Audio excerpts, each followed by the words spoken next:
Tracing back to Andrew Saris, who coined the term Auteur theory, the popular sentiment among film scholars and enthusiasts is that a cinematic auteur is an entirely influential director to the success of a piece of cinema. Auteur cinema is widely considered the fruit of a director's singular and untampered vision. Common examples of cinematic auteurs include Quentin Tarantino, Martin Scorsese, Alfred Hitchcock, and Stanley Kubrick, to name a few. These incredibly influential directors are known for the codes and conventions of their directing style and the impact that style has on the storytelling and narrative, often with the auteur directors working closely alongside the writers, or even going so far as to write the films and screenplays themselves.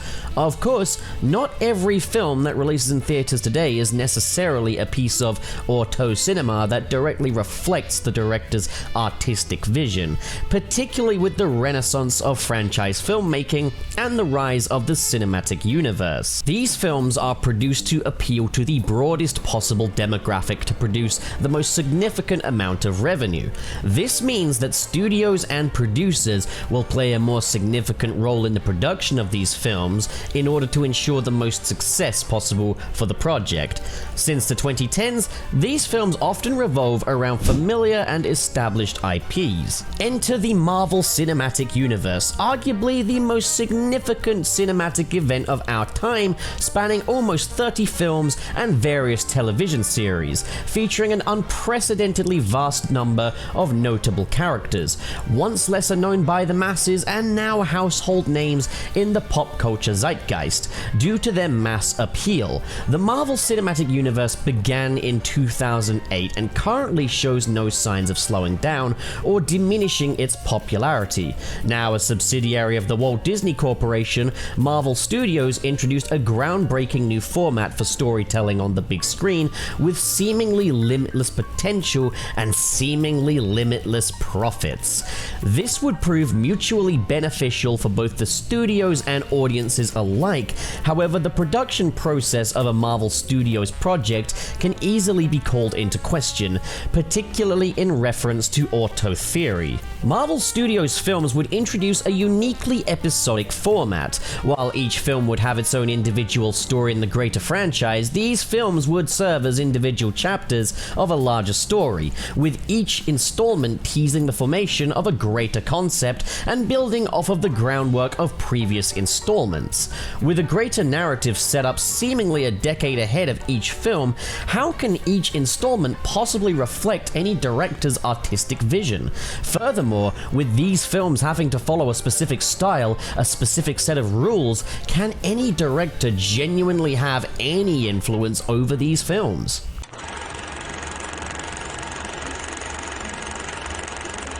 The Marvel Cinematic Universe has held various different directors, some of which are already notable and reputable. Others made a name for themselves because of the success of their Marvel Cinematic Universe installments, while directors such as Jon Favreau, Kenneth Branagh, Joss Whedon, Ryan Coogler, Sam Raimi, and Shane Black were already established prior to the conception of the Marvel Cinematic Universe. Directors including James Gunn, the Russo brothers, John Watts, would really only emerge in the greater filmmaking sphere thanks to their recognition for their Marvel Cinematic Universe films going on to become household names. Many directors working under the Marvel Cinematic Universe would also have involvement in the writing and screenplay of their respective individual productions. For example, Joss Whedon is credited for both directing and writing the screenplays for the Avengers 2012 and its sequel Avengers Age of Ultron in 2015. The same applies to Ryan Coogler, who directed Black Panther in 2018, as well as having involvement with writing the project. This would allow for flexibility for the directors to tell the individual stories that they wanted to tell, but as episodes of this greater picture, so long as they would adhere to the guidelines of the Marvel Universe. This section will analyze the codes and conventions of a small selection of directors who have worked under the Marvel Cinematic Universe label, based on their work outside of the Marvel Cinematic Universe contributions, and compare this with their Marvel projects.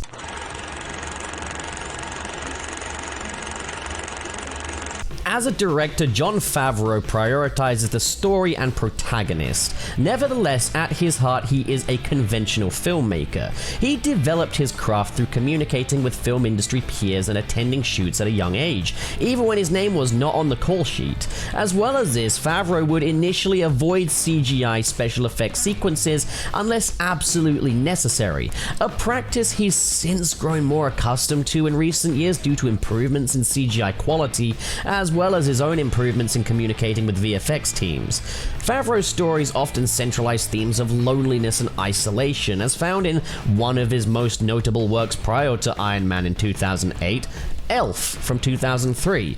Jon Favreau's ultimate staple could be considered family-friendly, protagonist-focused narratives with a tongue-in-cheek sense of humor. Favreau was one of the Marvel Cinematic Universe's pioneers as the director of the franchise's first film, Iron Man. With this, Favreau would shape the mold that future filmmakers would work in for the subsequent installments. Iron Man, despite its messy production, with much of the story and script being reworked late into production, features a focused narrative, three-act structure firmly centralized on the character of Tony Stark, the wealthy arms dealer who discovers his humanity after falling under attack from the weapons of his own design and is captured by terrorists, leading him to physical isolation from everybody he knows. Through becoming Iron Man, Tony learns to better connect with his sense of humanity and vulnerability, forming bonds with Pepper Potts and James Rhodes. Tony Stark is humanized by the events of the story, becoming a significantly more trusting and compassionate man. The film features the humor that is now synonymous with the Marvel Cinematic Universe in 2022 and beyond. This film features the codes and conventions of Jon Favreau's directing style. However, its sequel, Iron Man 2 in 2010, serves as both a sequel to Iron Man 2008 and a prelude to later installments, including the Avengers 2012. Iron Man 2 does feature the sharp wit of its predecessor and themes of loneliness and isolation once again, with Tony deliberately trying to distance himself from his loved ones due to his impending demise. However, the storyline is significantly less focused on Stark as the protagonist, because this film needs to set the stage for the Avengers and beyond with extensive world building. While Iron Man 2 may include the flourishes of Jon Favreau's signature style, it's a significantly more studio-mandated film than its predecessor.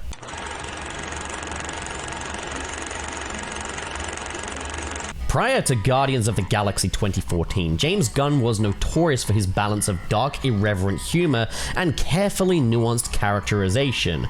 While his films feature many scenes of distasteful violence and edgy setups, this will typically culminate in an earnest and sincere treatment of the characters and themes. In addition, James Gunn's films do not shy away from absurd and cartoon-like concepts with a low budget, reiterating Gunn's confidence as a storyteller and an auteur. With Guardians of the Galaxy and its sequel Guardians of the Galaxy Volume 2 2017, James Gunn is restrained to a PG-13 rating to appeal to that broader demographic.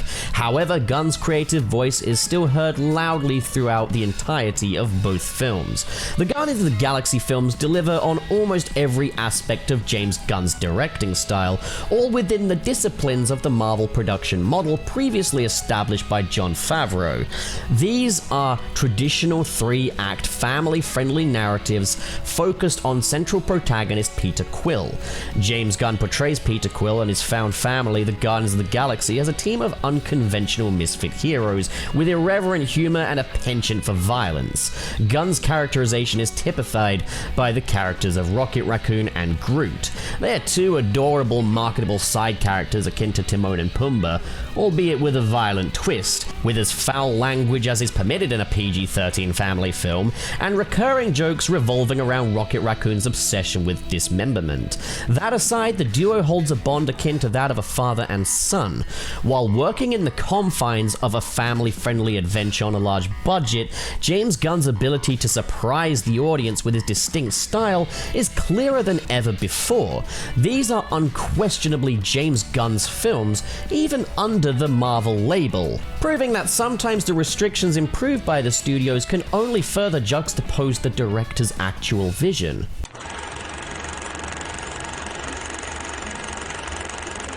Prior to their contributions to the Marvel Cinematic Universe, the Russo brothers were best known for their work on Community, an ensemble cast TV series that satirized pop culture and experimented with various genres. They received a call from Marvel Studios president Kevin Feige after Feige viewed one of Community's paintball episodes and decided that their understanding of the action genre would be a strong fit for Captain America: The Winter Soldier in 2014. What makes the Russo brothers distinctive as directors isn't quite as evident in the overall product, but the process behind the scenes. The Russo brothers are collaborative directors that work closely with the actors and writers. While they did not write their contributions to the Marvel Cinematic Universe, they did work with the same writers for each installment, Christopher Marcus and Stephen McFeely. Past Captain America: The Winter Soldier, the Russo brothers' Marvel Cinematic Universe contributions have been by far the largest and most ambitious entries to the franchise, with Captain America: Civil War 2016 playing host to an abundance of superheroes, old and new, and Avengers: Infinity War 2018 and Avengers: Endgame 2019 being galactic-scale ensemble pieces featuring unprecedented casts. In order to successfully bring such ambitious ideas to life with so many different layers operating all at once, a collaborative director that can work in synergy with the cast and crew is essential, which is the Russo brothers' defining trait. While the Russo brothers' process may be better understood from a perspective behind the camera, this doesn't mean that the end products are devoid of any form of directing signature. However, Captain America: The Winter Soldier 2014, Captain America: Civil War 2016, Avengers: Infinity War 2018, and Avengers: Endgame 2019 are all very different films that traverse different genre conventions, which means that the Russo brothers regularly change up their style of directing to suit the needs of the film. For example, Captain America: The Winter Soldier is a political espionage thriller. Captain America: Civil War is inspired by comic book splash pages, Avengers: Infinity War is a large-scale space opera, and Avengers: Endgame is a science fiction time travel romp. Their voice in these films is their ability to convey slick, layered narratives that are vast in scope, focus on their characters, and demonstrate an expert understanding of genre conventions.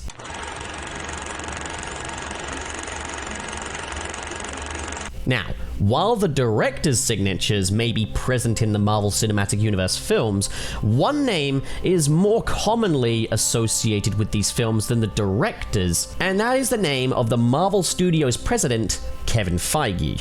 Kevin Feige has seen this franchise through from its inception to the present day, with no clear intentions of retiring from his post.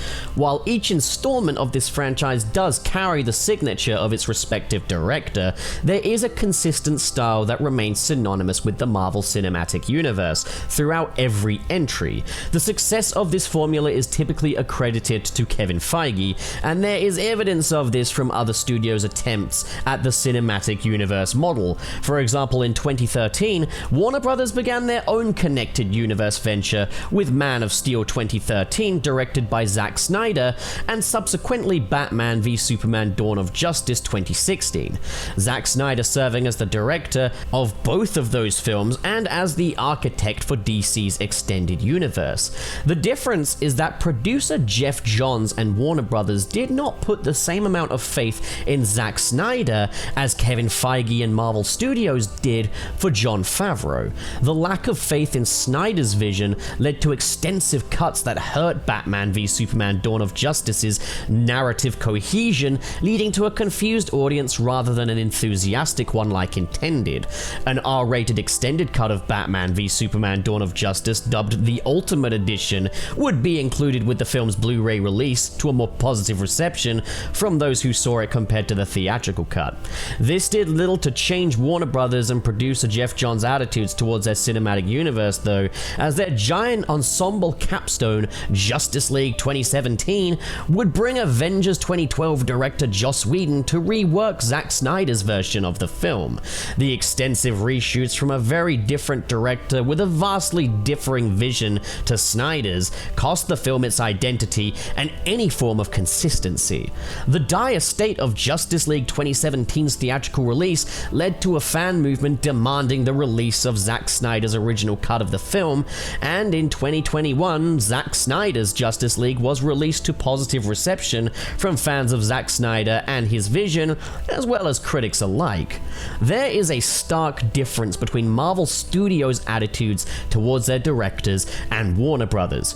Jeff Johns does not demonstrate the same level of understanding that Kevin Feige does. However, even with studio interference out of the equation, the disparity between Zack Snyder and Jon Favreau as the architects of their respective universes is evident. Zack Snyder's versions of DC's beloved characters focus not on its protagonists. Instead, however, Snyder treated them as allegories for their respective ideologies, with parallels to Greek mythology in very serious, violent, and mature films. Snyder's approach is immediately less accessible to a broad audience than Favreau's family-friendly, protagonist-led, and more comedic approach.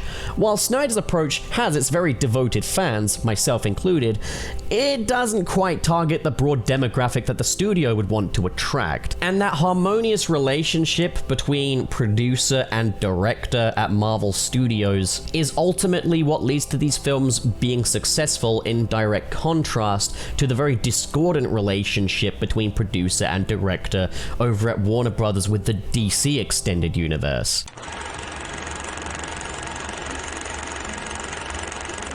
The signature of the director and producer on a Marvel Cinematic Universe production is not the only signature you'll find, though. Ryan Meinerding is the creative director of visual development for Marvel Studios, having worked on almost every project the studio has released. In addition, he has designed almost all of the costumes that the Marvel Cinematic Universe superheroes would don for these films, meaning that he's made a vast contribution to the visual landscape of these films. When it comes to superheroes, arguably one of the most iconic things about them is their costume. And Meinerding has a very distinct attitude towards these superhero costumes. He portrays the respective costumes of these characters as faithful to the comic book source material, but with more layered and textured designs so that the characters' costumes look practical and are immediately recognizable as the pop culture icons that they are.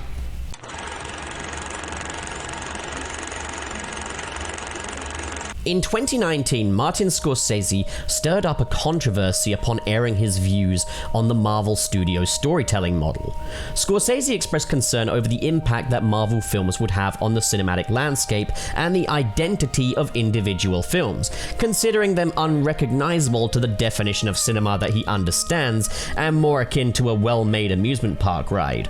Subsequently, Scorsese's comments were taken with offense by various filmmakers of the Marvel Cinematic Universe and journalists alike. Many news outlets fixated on Scorsese's "Marvel films are not cinema" quote, rather than actually viewing what he actually meant with this sentiment, which of course led to outrage from Marvel fans worldwide.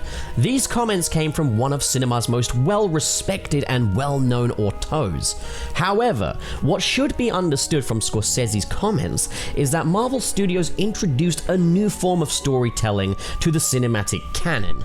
Entries to the Marvel Cinematic Universe may today feel safe and formulaic. However, the Marvel Studios formula has been built throughout the canon by directors of each of these films. Marvel Studios films are synonymous with a comedic, family-friendly tone focus on its protagonists. However, this formula was the signature of director Jon Favreau. This style would echo across all films in the canon, just as there are echoes of James Gunn's contributions in Avengers Infinity War, and Sam Raimi and Mark Webb's contributions in Spider-Man No Way Home in 2021. And more directors continue to leave their mark on the Marvel Cinematic Universe's identity. For example, how Taika Waititi completely transformed the character of Thor going forward in Thor Ragnarok in 2017. And Doctor Strange in the Multiverse of Madness in 2022 certainly showcases all of the hallmarks of a Sam Raimi directed film.